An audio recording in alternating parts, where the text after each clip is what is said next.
Madame, monsieur, bonsoir et bienvenue dans cette nouvelle édition du journal. Tout de suite, voici les titres de ce mercredi 22 mai.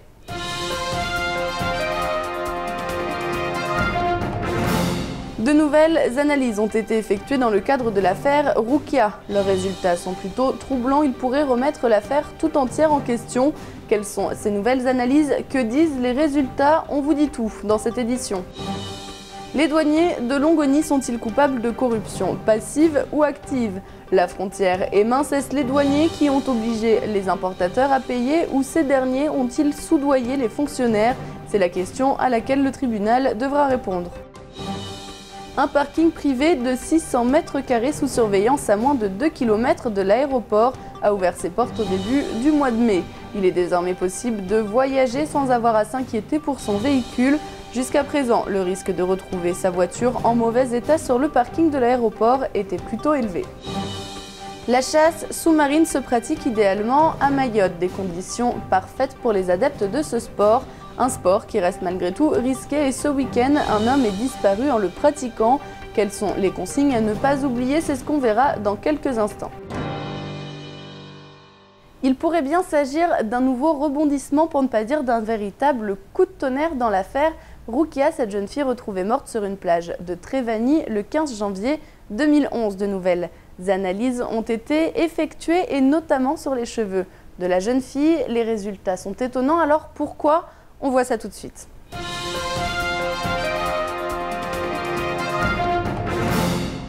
Nouveau rebondissement dans l'affaire Roukia. De nouvelles analyses ont été effectuées, et notamment sur les cheveux de la victime.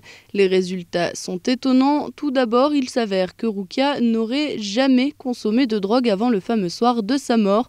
Pourtant, c'est bien une overdose d'héroïne qui aurait causé son décès. Cette même héroïne qu'un indicateur du groupement d'intervention régionale témoigne avoir apporté ce jour-là à l'ex-petite amie de la jeune femme et avec qui elle passera la soirée la nuit du drame. Cette même héroïne, toujours selon l'indicateur offert par les forces de l'ordre lorsque celles-ci ont avoué lors de leurs auditions avoir remis en circulation à Mayotte.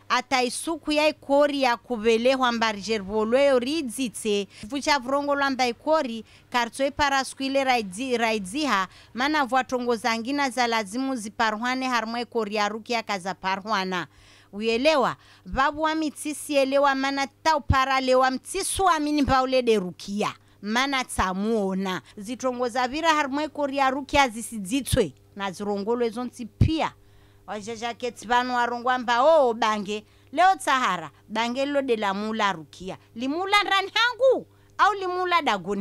Une question reste en suspens, s'agit-il bien du même produit stupéfiant? Car rien ne prouverait que la drogue qui a tué Roukia soit effectivement celle que les 3 gendarmes et le GIR ont redistribuée. Tout reposerait sur un simple témoignage de tonton, à moins que.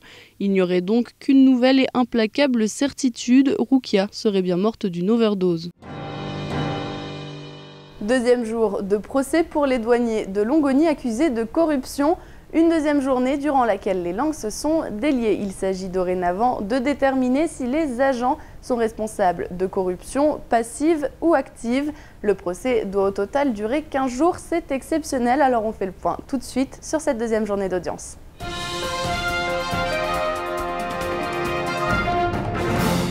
La première épreuve du procès des douaniers de Longoni a été longue. Elle a laissé la place aujourd'hui à l'audition à la barre des douaniers appelés à s'expliquer et à se défendre. L'audience aura livré une nouvelle tournure des événements. On demandait aux Comoriens de payer, rarement aux Mahorais, jamais aux Mzungu ni aux Indiens, eux ils faisaient peur. C'est ce qui ressort de cette audience aujourd'hui où en fait ce sont les douaniers maintenant qui expliquent et qui sont interrogés sur les malversations qui se sont déroulées au port de Longoni. Et visiblement, à écouter la présidente Marie-Laure Piazza, il y a eu des malversations, notamment avec cette agence qui est entendue aujourd'hui, l'agence transitaire Safari Voyage. Des questions sont posées par le procureur, elles sont inquiétantes, des incohérences sont relevées et il s'avère, autrement dit à ce deuxième jour de débat, que les commerçants étaient plus victimes, parfois rackettés, même par tout un système douanier qui était implacable. Un travail d'enquête énorme a visiblement été réalisé par les enquêteurs de la PAF et des douanes, mais aussi durant l'instruction du dossier. Les faits rapportés en public semblent d'ailleurs ne trouver aucune explication qui puisse les justifier. L'argent était encaissé sous le manguier, bien souvent, ce fameux manguier que l'on connaît à Longoni, à côté de la recette des douanes. Souvent aussi, les containers que venaient chercher les importateurs étaient bloqués avec la menace de ne pas les percevoir, les toucher s'ils ne versaient pas de l'argent. 500 € en liquide toujours, un container donné sur le bord de la route avec des enveloppes qui s'échangent. L'affaire des douaniers de Longoni démarre, elle démarre sur les chapeaux de roue et elle révèle énormément d'anomalies. La tension est palpable, les débats sont longs et fastidieux. Le procès durera 15 jours au total. Il reste donc beaucoup de chemin à parcourir pour le tribunal qui doit entendre un à un les 9 douaniers et les 20 commerçants pour mettre à jour un système d'un autre temps. Pour mémoire, les douaniers risquent chacun 10 ans de prison. La société Surveillance Événementielle Mayotte se lance désormais dans la surveillance de parking. Un parking privé de 600 mètres carrés à 2 km seulement de l'aéroport a en effet ouvert ses portes au début du mois. Différentes prestations sont proposées pour des clients qui peuvent laisser leur voiture en toute sécurité et pour la durée qu'ils le souhaitent. Zakaria Hammam vous fait visiter.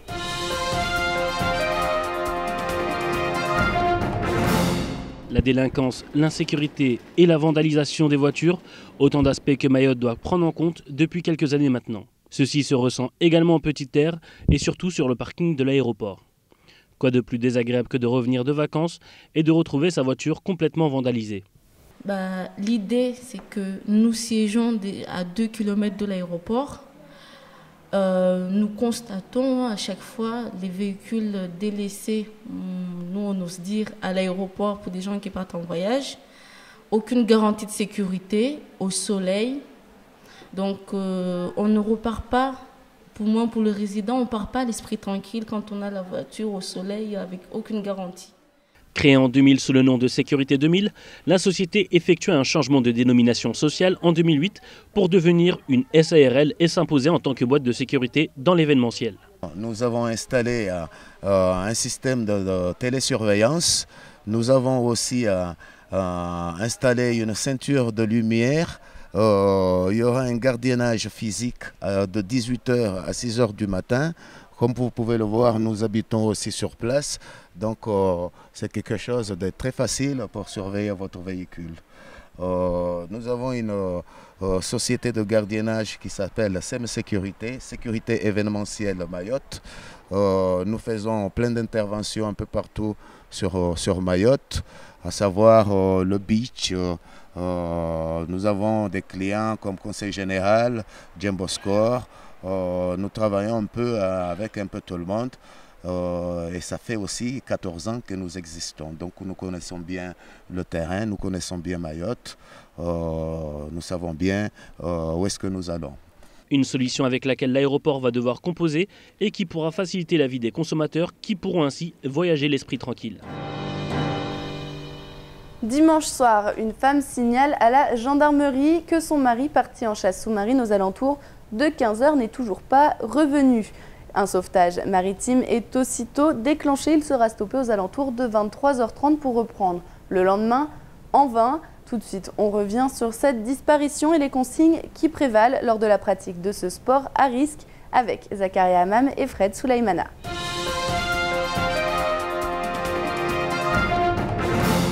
Dimanche dernier, une femme apeurée signale au car opérationnel de la gendarmerie que son conjoint, alors parti en chasse sous-marine à la plage de Moya à Dzaoudzi depuis 3 h de l'après-midi, n'est toujours pas rentré. Un secours maritime a alors été déclenché, mais en vain, à ce jour, toujours pas de nouvelles. La chasse sous-marine reste une discipline très prisée, mais pas pour le moins dangereuse. Des règles de sécurité très strictes doivent être respectées et même les plus confirmées peuvent faillir. On se croit toujours assez aguerri, on se croit toujours assez expérimenté pour y aller. Et puis la preuve en est qu'il y a même des chasseurs qui sont parfois très bons, des champions qui se font surprendre aussi. Personne n'est à l'abri d'un incident qui peut très rapidement tourner au drame. Des problèmes sont souvent parvenus de par la méconnaissance de soi-même et de ses limites. Bon nombre de plongeurs voulant repousser leurs limites se retrouvent à une profondeur qu'ils ne maîtrisent pas et se retrouvent ainsi dans une situation délicate, risquant parfois la syncope. C'est la raison principale pour laquelle il ne faut jamais plonger seul. Même lorsqu'on est en équipe, lorsqu'on est en deux ou en équipe, il faut quand même avoir l'œil sur son coéquipier. C'est pas parce qu'on est deux il faut se surveiller, quoi, en fait. Lorsqu'un chasseur descend, il faut que l'autre le surveille en surface. Et jamais tous les deux en bas en même temps, un en haut, un en bas, et celui qui est en haut doit avoir en charge la sécurité de son coéquipier. Il faut le surveiller, quoi. Cela semble évident mais reste bien souvent ignoré. La meilleure des solutions reste malgré tout l'accompagnement d'un bateau qui suit l'équipe à l'eau et qui peut remonter le courant en cas de marée importante. Soyez prudents. Allez, tout de suite, on fait un tour du reste de l'actualité en bref et en images.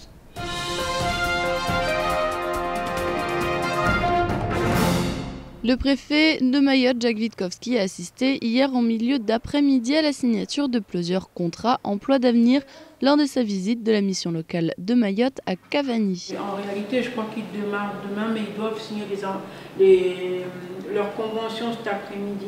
À Mayotte, nous avons eu 325 postes qui nous ont été alloués. Aujourd'hui, nous avons signé environ une soixantaine de contrats. Nous avons un projet à peu près 130 embauches qui sont prévues. On est encore loin du chiffre de 325. Aujourd'hui, nous allons signer 17 contrats. Donc le préfet va procéder à la signature de ces contrats pour bien montrer que ça continue. Le préfet a tenu à rappeler que l'emploi est une priorité à Mayotte et notamment en faveur des jeunes sans travail ni qualification. L'État soutient 150 000 emplois d'avenir d'ici 2014. L'aide de l'État pour 3 ans est à hauteur de 75% ou 35% de la rémunération brute mensuelle au niveau du SMIC. Je crois que c'est vraiment un grand pas, un grand plus parce que s'il n'y avait pas ce dispositif, je ne crois pas que ces jeunes auraient trouvé facilement un travail, une première expérience. C'est surtout ça qui nous importe aujourd'hui. Ces jeunes sont très peu diplômés et à chaque fois que nous avons affaire à des entrepreneurs pour trouver du travail à ces jeunes, la question qui nous est posée, quelle est leur expérience ? En novembre 2012, un incroyable accident d'avion s'était produit aux Comores. Un appareil de la compagnie Interrail s'était en effet abîmé en mer quelques minutes après son décollage de l'aéroport de Grande Comore. Le tout sans faire de victimes, si ce n'est l'engin lui-même qui a coulé après de longues minutes flottant à la surface de l'eau, permettant ainsi le sauvetage de l'ensemble des passagers sans encombre. Quelques mois plus tard, Interrail annonce l'arrivée d'un nouvel avion pour renforcer sa flotte. Il s'agit d'un Saab 340 de 35 places de fabrication suédoise qui vient d'Europe en Ukraine avec des pilotes ukrainiens. La flotte Interrail se compose donc aujourd'hui de 2 Cessna 404 d'une capacité de 12 passagers et d'un Cessna 207 de 7 passagers. La compagnie qui reprend des couleurs prévoit ainsi 100 passagers par jour pendant les vacances scolaires. Cet appareil-là aussi va nous servir à faire la région. On va faire Madagascar, Majinga et la Tanzanie, Dar es Salaam et Zanzibar, on fera des charters. On va récupérer une bonne clientèle car maintenant, la plupart de nos clients ils se dirigeaient vers le bateau parce que tout le monde nous sollicitait un appareil un peu plus gros. Maintenant, on a répondu à leurs demandes et on attend un retour de nos clients. Et j'ai vu déjà pas mal de gens qui m'ont sollicité. Tout le monde est content de l'arrivée de cet appareil. Tambati Moussa a 50 ans, 3 enfants et est originaire de Boigny. Elle est non seulement une icône du tourisme à Mayotte, mais c'est aussi la gardienne du patrimoine culturel, traditionnel et culinaire mahorais. Sa seule arme, c'est son sourire, c'est le portrait de la semaine. Il est signé Shakila Youssouf.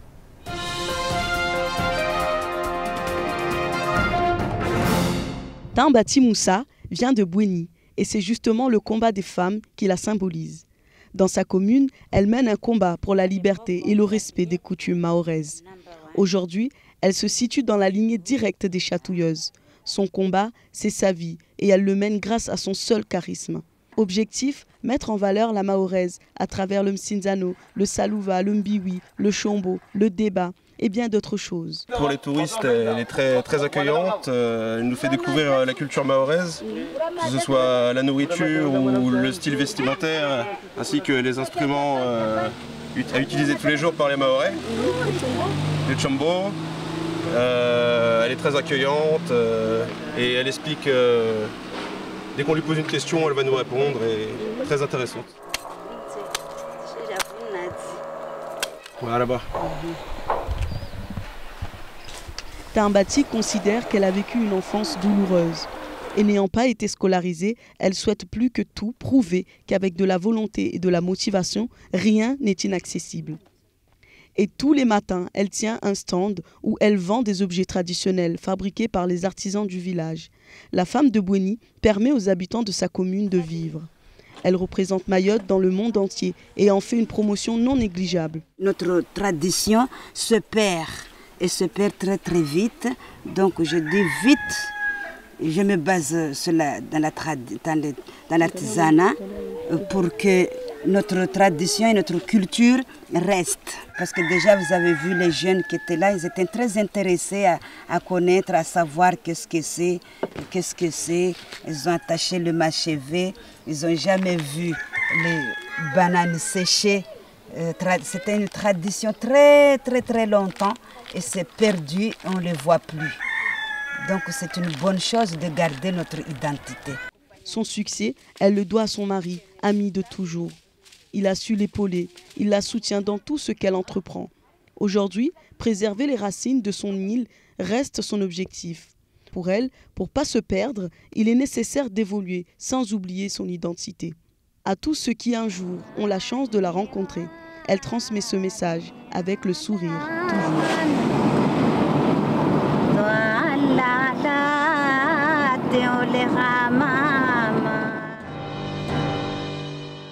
Allez, tout de suite, on fait le point sur votre jeudi. Demain, 23 mai, bonne fête à Joseph, Guillaume et Didier. Nous citerons Didier Erasme, écrivain, humaniste et théologien hollandais du XVIe siècle. Il est considéré comme l'une des figures majeures de la Renaissance tardive. Dans l'éloge de la folie, il écrit « La fortune aime les gens peu sensés, ces audacieux qui ne craignent pas de dire le sort en est jeté, la sagesse, au contraire, rend timide ». Demain, le soleil se lèvera à 6h11, il se couchera à 17h40. La marée, quant à elle, sera basse à 8h20 et 21h05. Allez, tout de suite, c'est l'heure de la météo.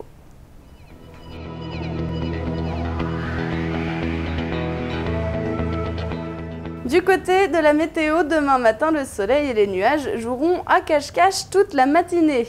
Il fera 24 degrés à Trévani, 27 à Dzaoudzi. L'après-midi, le soleil regagnera l'ensemble de l'île pour de bon. Il fera 28 degrés à Bouéni, 30 à Bandrélé.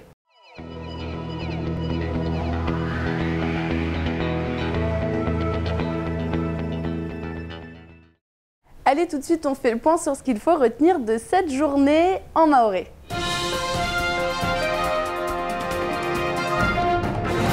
Vahatongoza ngina raha za vinuha harimo utunduzi wa husu ile hiro leo hunmaure afe Rukia ya marehemu Rukia mwanamtamtwa Kaparwana afariki harimo ila plage ya Tevani mwezi 15 wa janvier ya mwaka 2011 zini tongozidio amba hunmaure zikana kuchukuchu nyingi na ushangiza wakazi amba zidio amba taupara leo zina usikitifu. Safarini dezinye za marehemu Rukia zakarengwa hurufanywa utunduzi zaidi bankama utunduzi wa venua amba Rukia kaka mwanamta amba kula wakati akoka na hurenga bange neka hulunwa neka hujiremalo be urasijwa to amba wakati utunduzi wakafanywa yi autopsi ka yenye samba wai afu atasababu inirunglo overdose amba libangelika mwengi mwili nae leo tungozini zisipangatana atakarsuelewa mana rasijwa fetu wakati wa utunduzi raha amba ukohari sukuyo Rukia aka na mwanzani wa heunu kamba wai aka vola albange na unahirunglo indiki yandel pitskid la majandarmu wajiri wa wakanabange sukuyo ukohari rasijwa amba ita majandarmu marari wakatua matoni amba wado wakuka na hutambaza albange hunul huta hun maure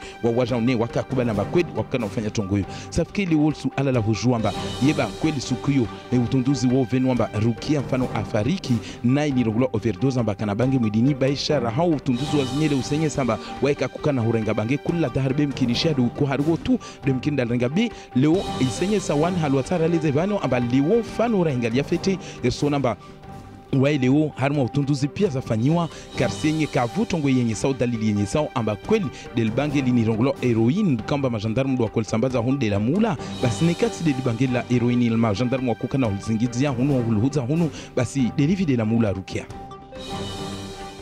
Rangusha na de mahakama ya fanyiwao hazi wani wa husus la duani na mahabaza za zile ra kumtekelezea nizo za husus tongo za shiwizi zifanyishe haule harma ibandari ya Longoni basi wani rangusha na mabahazazi do wabulishiwao kula mtu asiyejeleza mafanyahazi wa watiti kula mtu wa iraha asubulishwa huyeleza zahe za mfanya neka mshefu wa hedi mbani waifanya tini harma zila duani ile tongo leo zijuhane ambayeba wani mabahazazi de wakana uvenza mfano wakana huambia wani madomana wazila duani au mafanyahazi wa zila duani amba wafanye mkarakara au wanini wa mafanyahazi wa zila duani de wakana hudai amba wavole wa mwanashitu nesbidwa zitolwe harma zila duani basi yo daraja kwamba mahadisi ya renge tena mengi sofa ya kwamba watu wa wengi kula mtu asibulishiwa leo mtana wa leo raha ikade wani wala duani wa kubulishwa hujeleza na hujidailia maana arsijwa leo amba kula mtu atobenza leo mkinishia amvutie mnyahe stongo amba wasi hunu wasirahara wale hule wanatutu safikie tongozini mahadisi ya sendele ya maana arsijwa amba leo raha kama yani yananzia nyingi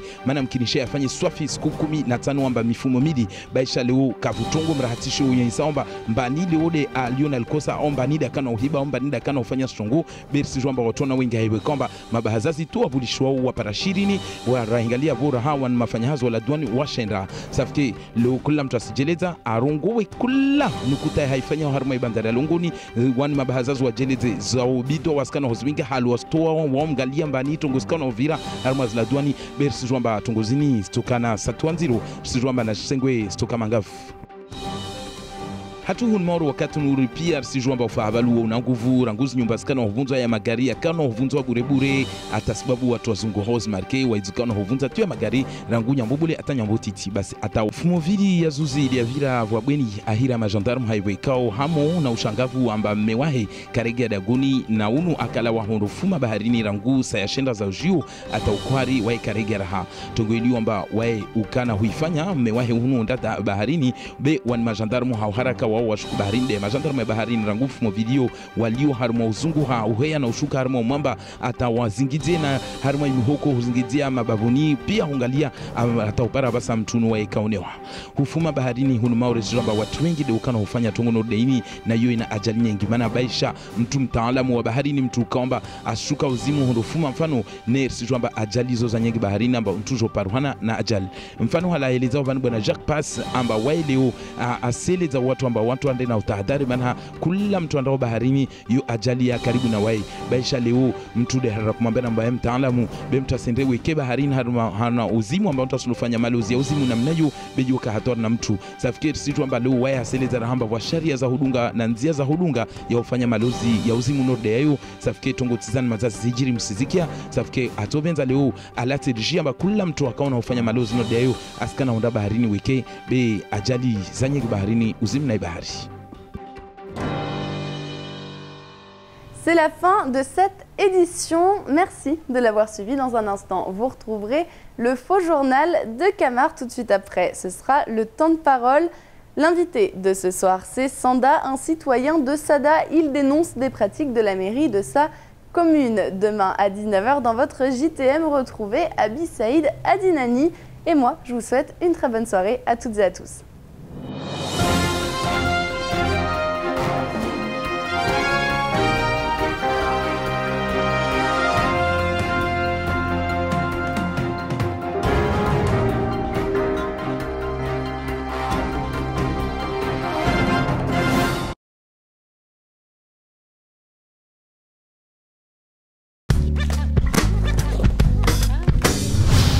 Kwezi TV.